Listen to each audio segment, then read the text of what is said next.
This is Angela from E1 Support.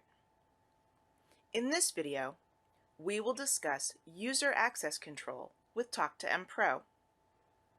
With a Talk2M Free Plus account, there are two types of users. Administrators, who can manage all of the users on an account, as well as manage and access all of the E1s on an account. And users, who cannot manage other users and E1s, but who can access all of the E1s on an account. With Talk2M Pro, we can create more complex user rights. Imagine the following situation. We are a machine builder with machines deployed all around the world. We have one maintenance team dedicated to our machines in Europe and another team dedicated to our machines in the United States. We would like to have some users with full administrator rights who can create users, add E1s, and connect to all of our remote assets. We would like to allow the members of our maintenance teams to administer and access E1s, but only the E1s in their regions.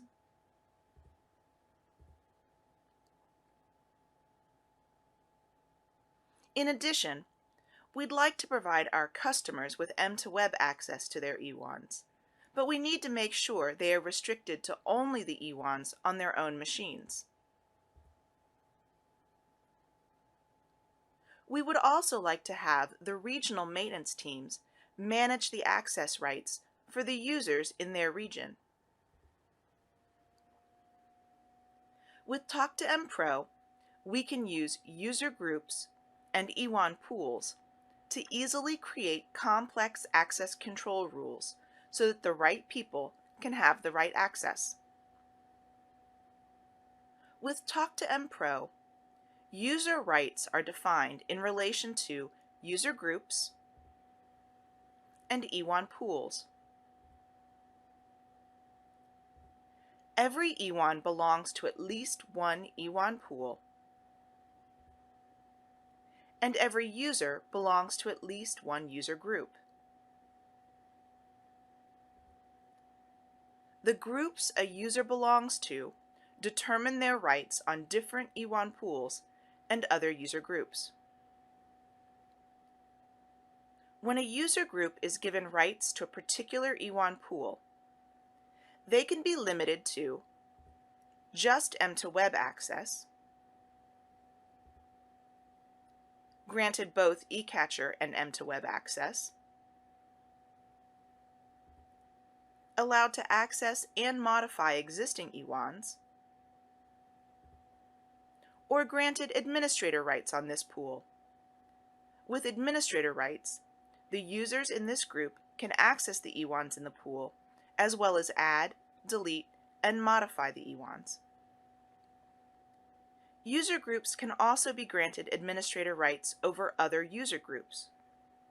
This allows them to edit or delete those user groups, as well as add, modify, or delete users belonging to those groups.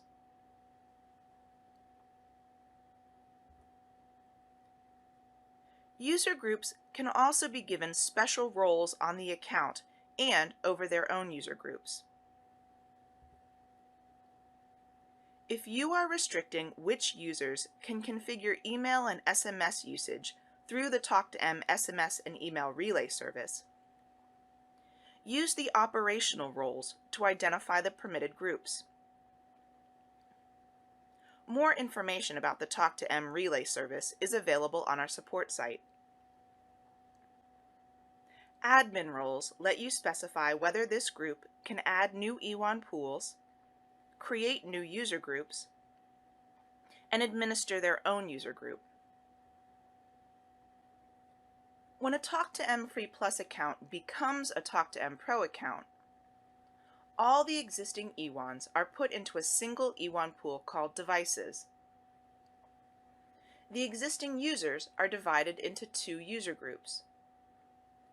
Users who were administrators on the Talk2M Free Plus account become members of a new administrators group.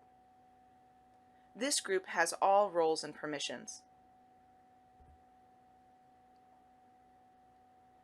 Users who had user-level rights on the Talk2M Free Plus account become members of the user group called users. Members of this group can connect to E1s in the device's E1 pool through both eCatcher and M2Web, and they are given the operational roles of mail sender and SMS sender. Let's look back at our original scenario. Our European maintenance team is managed by the highest level user group. We'll let that highest group be the administrators group that was created when the Talk2M Free Plus account was shifted to a Pro account.